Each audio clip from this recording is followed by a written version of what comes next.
Welcome back, our viewer, and the topic still remains relationship and money. And we are here, the aim is to heal the society. Actually, we want to be doing all this if it is for our own benefit. Okay. We are benefiting, and our aim is that also our fellow people out there can learn from this, and they can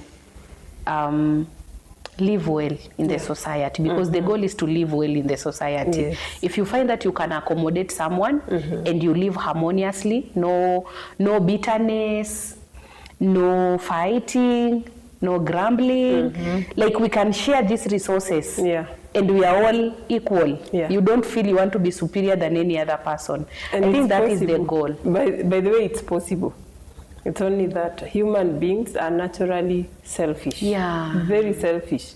So we have to deal with that selfish bit in us and go into a relationship, not just to receive, but to also give. Yes. When two givers meet, a relationship will thrive. But when a receiver and a receiver, that's a tragedy.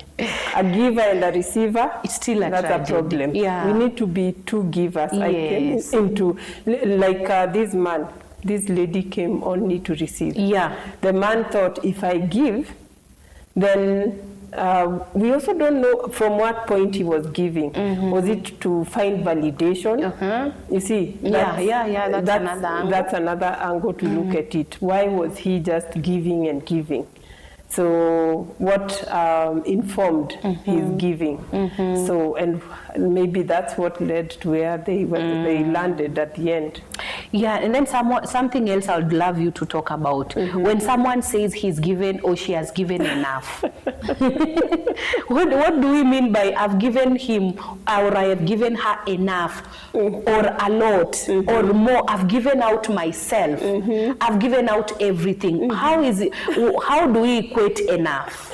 I love that part of I have given everything. Yes. Because at one point in my own marriage, when I had issues with my husband and then got into coaching, I said, I've given him everything.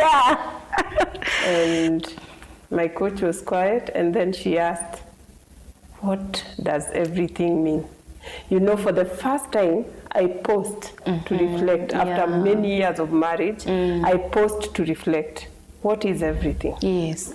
Because does everything, everything to you is not everything to me. Yes. To you, 1 million would be everything. Yes. Depending on, again, your love language. Yes. To me, you may give me money, and that's not everything to me. I'm looking for something deeper. I'm looking for you to come and give me that touch, give me that hug, walk with me, So what is everything? Also compliment. Yes. I may just wear this thing so that you compliment. Yes, and you're saying nothing. And so, when we say everything, what do we mean? And that takes us back to the root problem in every romantic relationship, communication. Because when people are fighting over money, the issue is not money. The issue is communication. They never normalized talking about money. They never made it so natural in that relationship. And so for this person, he's saying, I gave everything, yet for this other person, maybe that was not everything. So what does everything mean? We need to find out. And then the part of you giving until you feel like you're wasted away. And enough again is relevant. Because when I'm given and I'm feeling this, there's somebody who is never given any money. But they're getting something that for them, that's actually enough. For somebody else, unless there is money, it's not enough. So for another man, giving everything would mean being there, giving you time, giving you company, helping you with the children, helping you with house chores. And so maybe that man will again say, I gave everything. And then the woman will say, but he didn't give me money. I didn't want that. Some will even say a real man gives money. Yes. So it's really, really relative, as in what does everything mean. So for him, he says, you mentioned, he said he gave what? The things that he mentioned. The things he mentioned in the other extract. Yeah. In the extract we read. He mentioned money. He mentioned properties. I think properties. He mentioned. He said, I gave everything, that is my heart, my wealth, my time. That is in the third paragraph. Yeah. And he also gave money, properties. Yeah. No, he came to lose money, properties, and a peace of mind. But he gave everything, that is his own heart, his wealth, and his time. Because now when he says he gave everything, you know, in relationships, we shouldn't again give until we lose ourselves. Like he said, he says, I lost myself, which is dangerous because we are never to lose our identity. We are to keep our identity. And so even as we come into marriage, even as we come into a relationship, we are still two separate entities, yes, coming to make one, but we have to keep growing, both separately and together. For example, if I was journaling, I shouldn't stop because I married. If I was doing my morning devotion, I shouldn't stop because I'm married. If I was reading books, I shouldn't stop. If I was a part of a personal development community, I shouldn't drop it because I still need to grow. I have seen in my own experience that the more we grew separately, the more we came rich in our united conversations and discussions.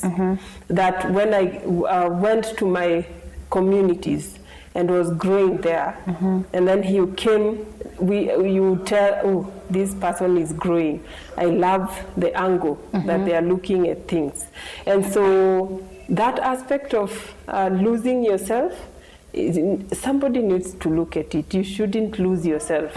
We need to still protect ourselves. He ends up by saying, protect your peace. Yes. Which I agree with.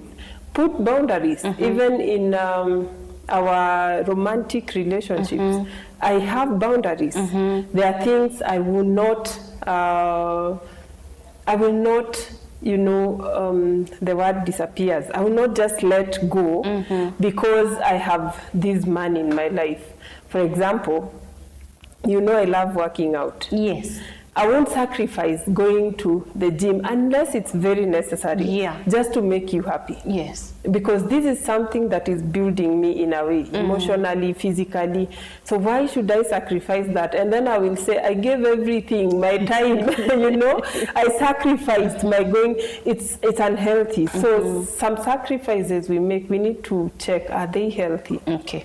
Are we giving to the extent that we remain a shell? Okay. We have nothing left, even for ourselves. Okay. Yeah. So this one I want to spell it out for the sake of our audience. Yeah. I've just selected it out of what you've said. That you find yourself, you've lost yourself. When you stop doing the things you used to do, now because another person has come in your life.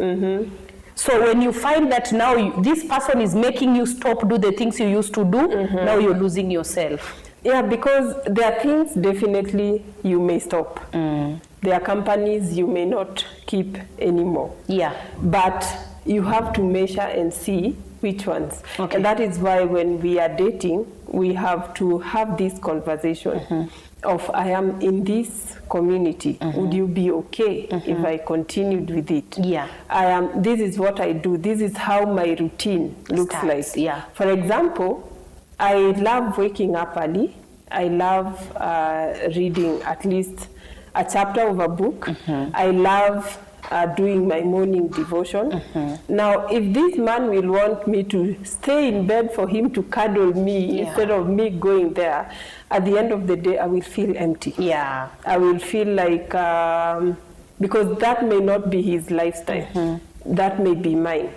But that makes me feel complete. And so there are things I would not be willing to drop, especially when I know they build me, and at the end of the day, they build us. Yes. Wow. So that was for the sake of our audience. There are things we need to spell out kabisa until now they sink in us that usijipate in the same place. I think communication, candid communication is everything. Okay. Like just talking the details of why do I do what I do and why is it important to me. Now, in our last episode, my Gen Z panelists, and that was, in particular, that was Lefty. There is something he said about money being happiness. To him, happiness is money. He has money, he is happy. But in this extract, we find this statement that says, this pain, it's deep. It's not just about the money or the fame I once had, it's the betrayal. The emptiness and the silence in my soul. So in life, you may find that at one point you have everything. Then it comes and goes. How are you supposed to compose yourself? Because itakuacha in a state that itakufanya, maybe you may eventually lose, because you can either losing yourself first, losing yourself, you lose yourself in which way? You see, all of us want money, and when we are going to school, we are told, go to school so that you have your own money, so that you can take your children to better places than we have taken you. You can live a better life than those who brought you up. Like there's this, don't know, billionaire, he's Mr. Beast. Mr. Beast is very rich, so my children like to watch his channel, and they tell me when I grow up I want to be Mr. Like Beast him. because he looks like he has everything. They tell me he can crash a car, he can and buy it. and buy another. He goes and gives out cars, and that's what we all would want, given an opportunity. But again, it doesn't quench the inner thirst of a human soul. The thirst of a human soul can never be quenched with money. It can never be quenched with material things. And so this man has come to that point where he is now him without all those things. And then he realizes, I feel so empty. And he realizes that I have to go back to the drawing board. What is this that actually makes me? And one thing, Jeffries, I always say is that whatever happens in our lives comes to build us. Maybe all through, even with the money, he already had lost himself. He didn't just lose himself now. He already had lost himself. It just took this woman to make him realize that you really lost yourself. You really lost your angle. You lost the right perspective in life a long time ago. So this was just a trigger for him to realize. Because I had someone say that the things that happen in our lives, the people we attract in our lives, our souls have been asking for them. You know, your heart has been telling you, Abby, slow down, do concentrate on your life. But you have money, you have everything. And so you ignore. My friend, life will bring you that blow. That one blow that will take you back to the drawing board. And so when he says, I lost myself, chances are he didn't lose himself now that the woman came and did what she did. He had lost himself some time back. Now on this comment of do not let a beautiful face fool you. Yes. Now, and then he comes and say, some women come to build and some come to destroy. But there was a comment that a woman also said, it's not only women, some men also come to destroy. True. It's not like, so it's a two-way thing. Yeah. So what is your comment on that? That do not let a beautiful face fool you. Between a beautiful face and a beautiful heart, what should we go for? Of course, we want both. You know, I heard somebody say that when you're going for a lady, make sure this face, you're comfortable waking up next to every day. That one day you don't wake up and wonder, what is this?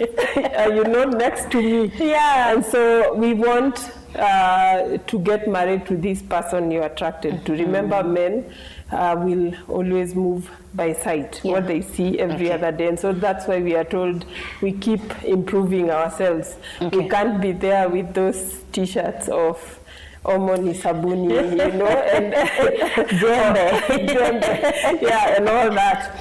And so we would want to have both. And I believe every woman is beautiful. Yeah. But then a beautiful heart matters more. Okay. Because it's that heart that will make you have the peace. Remember Solomon, the man with 700, was it 300, there's 1,000 women in his life.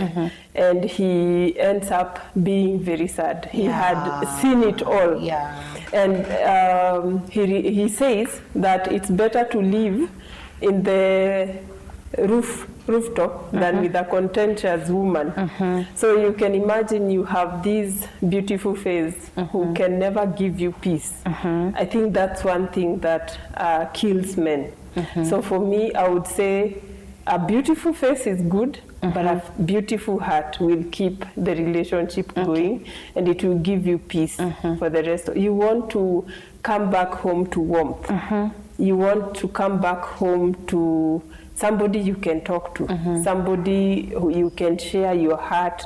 You can tell, today I had this challenge, and they tell you, sorry about that. And not somebody who you had a challenge at work and you meet another challenge right at your doorstep, and you're wondering, oh my goodness. And that's why many men are drinking a lot, coming home at midnight. Not all who do that have you know, bad relationships at home. Some it's just a behavior they have chosen, but some it's they're wondering, have you ever driven home and you're seeing this person, they have left home and they're driving at 10 kilometers per hour, and you're wondering, goodness, what is your problem? Go!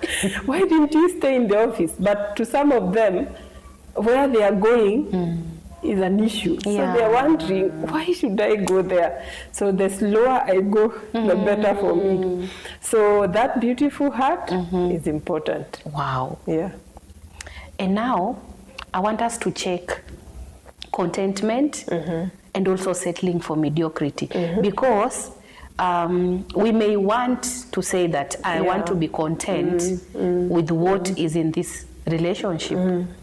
But you also check and find this is mediocrity. This person does not want to push himself or herself to grow. And this one, I think, should not go only from women to men. Like we push men. I would love you also to be pushed. Maybe I have something in me that I don't know I have. So once you check me and you find that pushing this one kidogo, she can explode into something else. So I want us to check that. Should I settle and get content while we lower in something that is not pushing us anywhere? Or should I now choose to be, no, I won't settle for this because I'm trying to push you, how songi. So how do we go about it? Contentment and now settling for mediocrity. I once had Pastor Kingsley Okonkwo. He's a Nigerian pastor. Together with his wife, they talk a lot about marriage. And he said, women should stop this thing of titling their husbands providers. He was actually telling men, this title you've given yourself as providers, it's what is killing you. Empower your women. They can do something. So I believe that for both of us, we can bring a cent home. And your 2 cents and my 2 cents, your 3 cents and my 1 cent, they come and help us. And I have seen in relationships where the woman was a stay-at-home mom, the man was working, they have so many fights. When they start working, both of them, the fights stops. Why? When they come in the evening, they are not talking about the house help, they are not talking about what happened in the plot. They are now talking about ideas, which actually makes you grow. And so that's very important. Now coming to contentment and mediocrity. When I was growing up, I always was told, tosheka, tosheka, tosheka, tosheka. That statement can really hold you into a cocoon. Yes. And so I grew with that. So when I came to my marriage and my relationship, or even wherever I went, I never worked as hard. I never pushed myself as hard as I was supposed to. Until later that I learned I have been settling for less. I've been settling for mediocrity. So that's why we are saying growth, both at individual and at couple level is very important. Because if you come into this marriage knowing this is my vision, this is where I'm going. He comes like that. Then we'll complement each other. Then we'll be uncomfortable when we are in a comfort zone that is unreal. Something unreal is happening. And so we can't settle for mediocrity that you come and tell me, you know, just this is enough. But then, as we said, let's help each other to build that. To me, I believe that what you build together gives you more joy. Okay. Yeah. Okay. Yeah, this one I hope we've all learned today, and I'd love to take this time to thank you. Because you're always taking out some incorrect angles from us. So I'd love to say thank you for your presence in this episode today, and for our Gen Z panelists today. They are away, but I hope in the next episode they'll be there. And thank you also our audience for following, because I know this is again on all of us. I want to take this time to let the coach tell us other avenues we can get her away from this set where we always sit with her. There are other avenues where she brings out other teachings that are all good for us. So I want you to tell our audience, away from this set, where can they follow you for more? Maybe they have questions they can ask, not ask here, they'll ask you there. Okay. Yes. Let me first say one line parting shot, that great relationships and having great relationships in money is possible. So we shouldn't lock it out and say we can never be happy with money.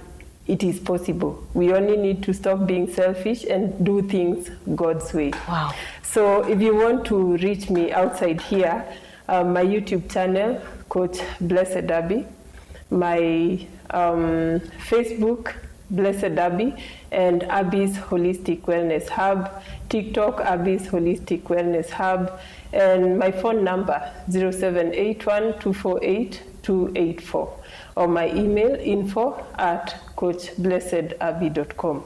You could also check my website, coachblessedabby.com. All those are avenues you can reach me. I also do podcasts and live shows on either of these platforms, on Instagram too, Coach Blessed Abby. So there we talk and we break down many other things, healing, wellness, and just the rich life that God designed us to live. Yes. Thank you. I hope you followed. And I'll take also this time to urge you to follow Faraja TV Kenya on Facebook and on YouTube, Faraja TV Media, and catch all these episodes on Faraja TV.